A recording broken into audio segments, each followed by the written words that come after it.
নমস্কাৰ কে নিউজ অসমৰ এক বিশেষ সংবাদ লৈ ষ্টুডিঅ'ত মই ইমৰান পুনৰ ছ'চিয়েল মিডিয়াত সাম্প্ৰদায়িক পোষ্ট প্ৰদান কৰা পৰিলক্ষিত হৈছে বিতৰ্কিত লেখক তথা বিজেপি নেতা সত্যৰঞ্জন বৰাই কৰ্ণাটক উচ্চ ন্যায়ালয়ে মছজিদত লাউডস্পীকাৰত আজান নিষেধাজ্ঞাৰ পিছতে এইদৰে এইবাৰ ছ'চিয়েল মিডিয়াত পুনৰ সাম্প্ৰদায়িক মত পোষ্ট কৰা পৰিলক্ষিত হৈছে এইগৰাকী বিতৰ্কিত লেখক তথা বিজেপি নেতা সত্যৰঞ্জন বৰাৰ মতে মছজিদত লাউডস্পীকাৰত আজান নিষ্প্ৰয়োজন আৰু ইয়াকে লৈ শেহতীয়াভাৱে এক বিতৰ্কিত মন্তব্য পোষ্ট কৰা পৰিলক্ষিত হৈছে এইগৰাকী বিতৰ্কিত লেখক তথা বিজেপি নেতা সত্যৰঞ্জন বৰাই আৰু এই মুহূৰ্তত সত্যৰঞ্জন বৰাই কেনেধৰণৰ প্ৰতিক্ৰিয়া আগবঢ়াইছিল সেই সন্দৰ্ভত আপোনালোকক আমি দেখুৱাব বিচাৰিছোঁ।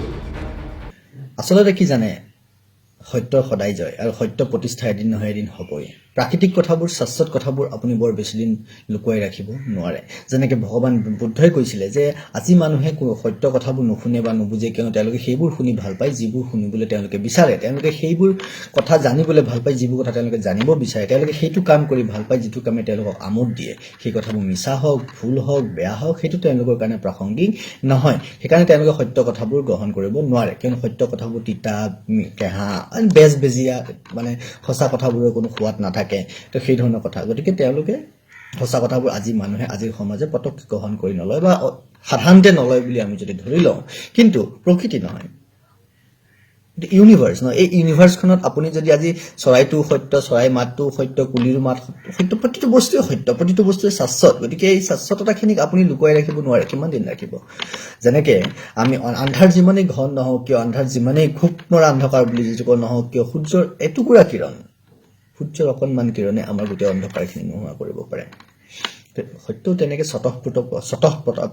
প্ৰকাশমান বুলি কৈছিলে ভগৱান বুদ্ধই। সত্য পোহৰলৈ আহিবলৈ বেলেগ কোনো এক্সটাৰ্নেল ফ'ৰ্চৰ প্ৰয়োজন নহয়, সি নিজে নিজে প্ৰকাশিত হ'ব। আৰু এই প্ৰসংগটোকে আজি মই আপোনালোকৰ আগত এইটোহে ক'ব খুজিছোঁ যে 2020 চনৰ ফেব্ৰুৱাৰী মাহৰ 10 তাৰিখে কৰ্ণাটকৰ উচ্চ ন্যায়ালয়ে এখন অনুজ্ঞাপত্ৰ বিচাৰিছিলে মছজিদবোৰত তেওঁলোকৰ মাইক ব্যৱহাৰ কৰাৰ ক্ষেত্ৰত, মানে লাউড স্পীকাৰ ব্যৱহাৰ কৰাৰ ক্ষেত্ৰত, যে আপোনালোকে কিহৰ ভিত্তিত আপোনালোকে দিনটো এনেকৈ চিঞৰ বাখৰ কৰি থাকে, তাৰ কাৰণে আপোনালোকে পাৰ্মিশ্যন লৈছেনে, অনুজ্ঞাপত্ৰ লৈছেনে? এই বিষয়টো কৰ্ণাটকৰ উচ্চ ন্যায়ালয়ে এই প্ৰসংগটো উত্থাপন কৰিছিল আৰু অনুজ্ঞাপত্ৰৰ ব্যৱস্থা কৰিছিল যদি আপোনালোকে কিবা ব্যৱহাৰ কৰিব লগা হয়, যদি আপোনালোকে লাউড স্পীকাৰ ব্যৱহাৰ কৰিব লগা হয়, তেতিয়াহ'লে সেই বিষয়টো বিবেচনা কৰিব লাগিব আৰু বিবেচনাৰ পিছত অনুজ্ঞাপত্ৰ দিব পাৰে নে নোৱাৰে তাৰ ওপৰত ভিত্তি কৰি আপোনালোকে লাউড স্পীকাৰ ব্যৱহাৰ কৰিব নামাজৰ সময়ত, এই আজানৰ সময়ত। একেটা বিষয় আমাৰ 15 মে'ৰ দিনা 15 মে' 2020 এলাহাবাদ উচ্চ ন্যায়ালয়ে কি কৰিলে যে এই আজানৰ সময়ত আপোনালোকে লাউড স্পীকাৰ ব্যৱহাৰ কৰিব নোৱাৰিব, তাক সম্পূৰ্ণৰূপে নিষিদ্ধ কৰিছে। এইটো খুব ইতিবাচক কথা।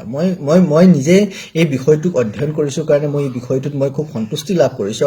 আৰু ধৰ্মনিৰপেক্ষ দেশখনত যেতিয়া আমি ভাৰতবৰ্ষত ধৰ্মনিৰপেক্ষ বুলি কওঁ, তেতিয়া আপুনি জানেনে আজানত কি কয়? আজানত এইটোৱে কয় আল্লাই শ্ৰেষ্ঠ, আল্লাই একমাত্ৰ, বাকী কোনোৱে নাই। আমি ইছলামৰ বিষয়ে আলোচনাও কৰিব নোৱাৰোঁ, কিন্তু কোনোবাই মাইক লগাই চাৰিওফালে দিনে ৰাতিয়ে একেটাই কথাই কৈ থাকিব, ঈশ্বৰ এজন, আল্লাই একমাত্ৰ, তেওঁৰ ওচৰত কোনো নাই, ইছলামে একমাত্ৰ ধৰ্ম, হজৰত মহম্মদে একমাত্ৰ নবী আৰু কোনো নাই। তো তেওঁলোকেতো ৰাজহুৱা জেগাত আমাক অপমান কৰি আছে। ৰাজহুৱা জেগাত হিন্দু বা অন্যান্য হিন্দু, বৌদ্ধ, খ্ৰীষ্টিয়ান গোটেই যিমানবোৰ ধৰ্ম আছে, যিমানবোৰ সংস্কৃতি আছে, গোটেইবোৰক তেওঁলোকে নস্যাৎ কৰি আছে ৰাজহুৱাভাৱে। নিতৌ 4-5 বাৰ যিমানবাৰ তেওঁলোকে আজান দিয়ে সিমানবাৰ সেই একেখিনি কথাই কয়। তাত ধৰ্মনিৰপেক্ষতা ক'ত থাকিলে? তাত ধৰ্মনিৰপেক্ষতাৰ বিষয়টো কিয় নাহে? নে আমি সেইবোৰ জানিব নোখোজো, শুনিব নোখোজো, বুজিব নোখোজো, জানিলে বুজিলেও আমি অনুভৱ কৰিব নোখোজো? সেইখিনি সাহস আমাৰ নাই, আমাৰ সেইখিনি অনুভূতিয়ে নাই। আমি কেৱল ধৰ্মনিৰপেক্ষ হ'ব লাগে, সম্প্ৰীতিৰ কথা ক'ব লাগে। সম্প্ৰীতি ক'ত? মই সম্প্ৰীতি কৰিম, মই সম্প্ৰীতি বিৰোধী নহয়, কিন্তু মই সম্প্ৰীতি কেতিয়া কৰিম যেতিয়া মোৰ কথাটোকো কোনোবাই সন্মান কৰিব। মোক কোনোবাই 2টা চৰ মাৰি দিব আৰু মই কম হ'ব দে বাবা নমস্কাৰ, তই মোক 2টা চৰ মাৰিছে, মহাত্মা গান্ধীয়ে কোৱা নিচিনা এইটো মাৰিলে সেইখনো পাতি দিব। সদায় আমি পাতিয়ে দি থাকিলো কিয়? আমি পাতি দিম, তোমালোকে কৰি থাকিবা, আমি পাতি দিম, তোমালোকে কৰি থাকিবা, আৰু আমি মনে মনে চাই থাকিম, আমি মনে মনে সহ্য কৰি থাকিম। সেইটোতো হ'ব নোৱাৰে নহয়, সেইটোতো হ'ব নোৱাৰে। আগতো এদিন কৈছিল যে পোহনীয়া কুকুৰটোকো গুৰিয়াই থাকিলে এদিন খেংকে মাৰি সিও কামোৰ মাৰিবলৈ আহে। আমিতো মানুহ, আমাৰ এটা সত্তা আছে, আমাৰ নিজৰ চিনাকি আছে, নিজৰ বৈশিষ্ট্য আছে, স্বকীয়তা আছে। গোটেই বিশ্ব ব্ৰহ্মাণ্ডৰ আটাইতকৈ পুৰণা সংস্কৃতি, আমাৰ সভ্যতা। গতিকে তাত যদি কোনোবাই তাচ্ছিল্য কৰে, তাত যদি কোনোবাই ধেমালি কৰে, কোনোবা নহয় কোনোবাইতো মাতিবই নহয় এদিন।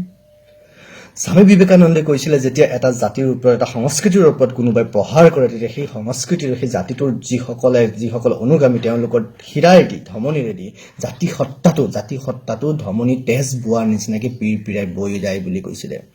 আমাৰ মানে ৰক্তচাপ বাঢ়ি যায় সেই কথাবোৰ শুনিলে। সেই কথাবোৰ যেতিয়া কোনোবাই কাৰোবাৰ জাতি সত্তাত যেতিয়া আঘাত সানিবলৈ চেষ্টা কৰে, তাকো বাহিৰা কথাই।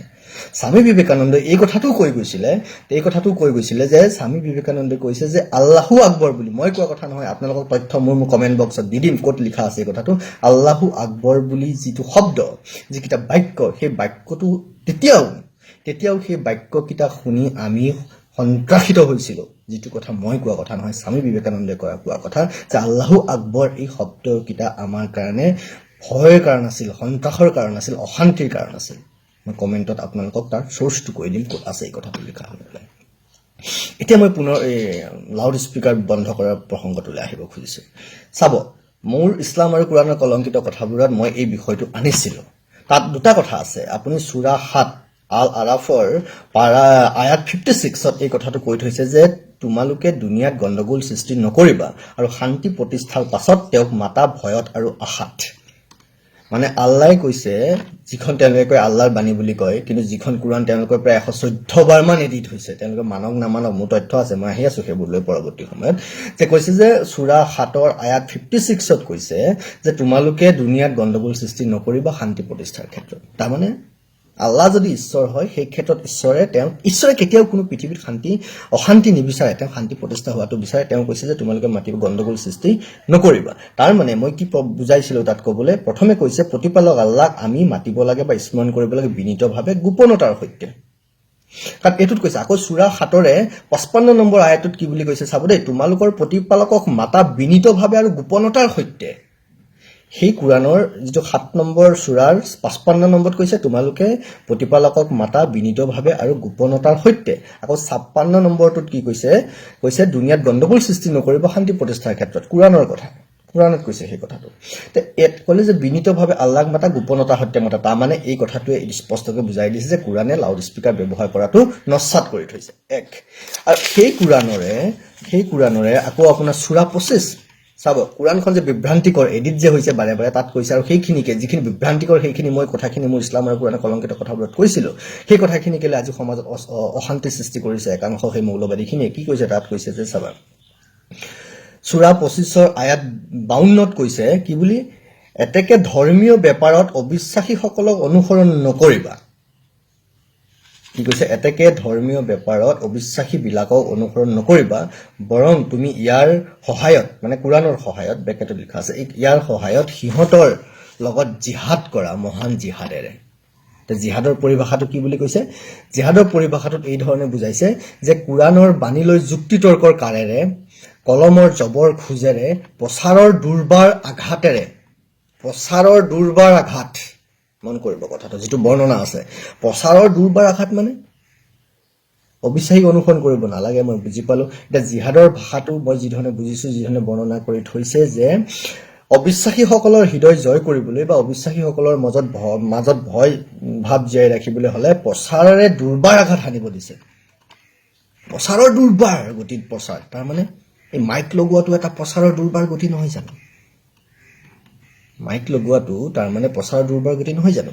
এফালে ক'ব আল্লাহ গোপনে মাতিবা, আনফালে ক'ব তোমালোকে অবিশ্বাসীসকলক অনুসৰণ নকৰিবা, তোমালোকে প্ৰচাৰৰ কাৰণে তেওঁলোকক জিহাদ কৰা, প্ৰচাৰৰ কাৰণে দুৰ্বাৰ গতিত প্ৰচাৰ কৰা, যাতে তোমালোক আমাৰ আল্লাহৰ কথাবোৰ, আল্লাহ গোটেই বিষয়বোৰ আলোচিত হ'ব পাৰে।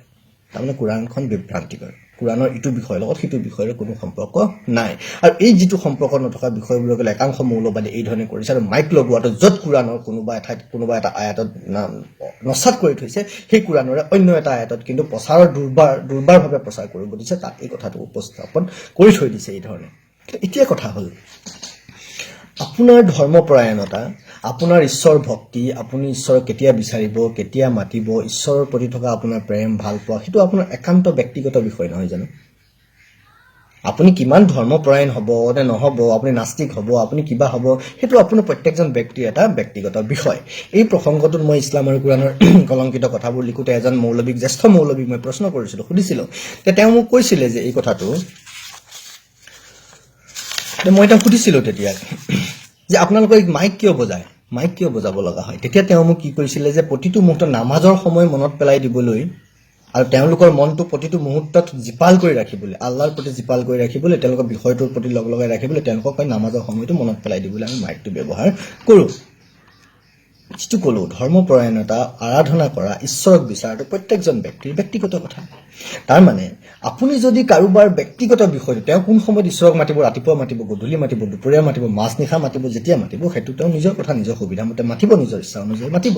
তাকে নকৰি আপুনি যদি বাৰে বাৰে তেওঁক ধৰ্ম কৰা, ঈশ্বৰক মাতা, মানুহক দেখুৱাই কৰা, এইটো সময়ত যাব লাগিব, এইটো কৰিব লাগিব, সেইটো কৰিব লাগিব, তাৰ মানেনো কি? তাৰ মানে আমি মানুহজনৰ মন আৰু আত্মাক মোৰ ধৰণে পৰিচালনা কৰিব খুজিছোঁ।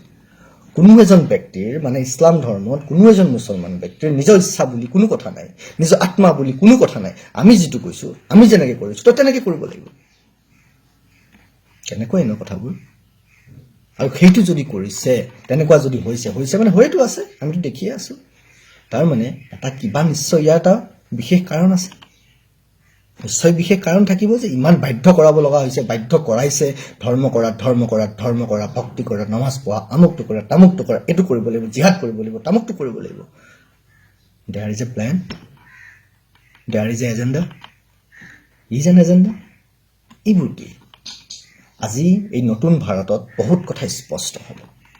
আজি মুছলমান পণ্ডিতসকলেও এই কথাবোৰ স্পষ্ট কৰক, আৰু তেওঁলোকেও মানৱতাৰ খাতিৰত, মানৱ ধৰ্মৰ খাতিৰত যদি প্ৰকৃততেই ধৰ্ম নিৰপেক্ষতাৰ কথা কয়, তেতিয়াহ'লে আজানৰ নামত নিজৰ আল্লাহ শ্ৰেষ্ঠ, নিজৰ ইছলাম ধৰ্ম, নিজৰ হজৰত মহম্মদ শ্ৰেষ্ঠ, এই কথাবোৰ বন্ধ কৰি নিজে কৰি থাকক। আপোনাৰ কাৰণে চব শ্ৰেষ্ঠ, মোৰ কাৰণে মোৰ ধৰ্ম, মোৰ উপাসনা পদ্ধতি শ্ৰেষ্ঠ, আপোনাৰ কাৰণে আপোনাৰ উপাসনা পদ্ধতি শ্ৰেষ্ঠ। কিন্তু তাকে লৈ অন্য ধৰ্মক আপুনি তাচ্ছিল্য কৰিব নোৱাৰে, সমাজৰ জেগাত আপুনি সেইটো প্ৰচাৰ কৰিব নোৱাৰে। আৰু সেইকাৰণে মই কৰ্ণাটকৰ উচ্চ ন্যায়ালয়ৰ লগতে মই বিশেষকৈ এলাহাবাদ উচ্চ ন্যায়ালয়ক মই আন্তৰিক ধন্যবাদ আৰু কৃতজ্ঞতা জ্ঞাপন কৰিছোঁ। এই কথাবোৰ স্পষ্ট হ'ব লাগে, যিটো শুদ্ধ, যিটো সত্য, সেইটো শুদ্ধ আৰু সত্যভাৱে সমাজলৈ আহক, বিচাৰ হওক, আৰু যুক্তিগতভাৱে, যুক্তিসংগতভাৱে গোটেই কথাবোৰ বিশ্লেষণ হওক, সেইটো মই বিচাৰিছোঁ। আৰু মোৰ সতীৰ্থ বন্ধু বান্ধৱী সকলোকে, মোৰ শুভাকাংক্ষী সকলোকে আন্তৰিক ধন্যবাদ আৰু কৃতজ্ঞতা জনাই আজিলৈ আহিছোঁ। এয়া আছিল বিতৰ্কিত লেখক তথা বিজেপি নেতা সত্যৰঞ্জন বৰাৰ ভাষ্য। আৰু শেহতীয়াভাৱে সত্যৰঞ্জন বৰাই মছজিদত যি লাউড স্পীকাৰত এই আজান দিয়াক লৈ নিজৰ প্ৰতিক্ৰিয়া প্ৰকাশ কৰা পৰিলক্ষিত হ'ল। আৰু ইয়াৰ বিপৰীতে সত্যৰঞ্জন বৰাৰ এই যি প্ৰতিক্ৰিয়া, এই প্ৰতিক্ৰিয়াক একাংশ ইছলাম ধৰ্মাৱলম্বী লোকে কিদৰে গ্ৰহণ কৰিব, সেয়া হ'ব লক্ষণীয়। পৰৱৰ্তী বাতৰিলৈকে চাই থাকিব কে নিউজ আছাম।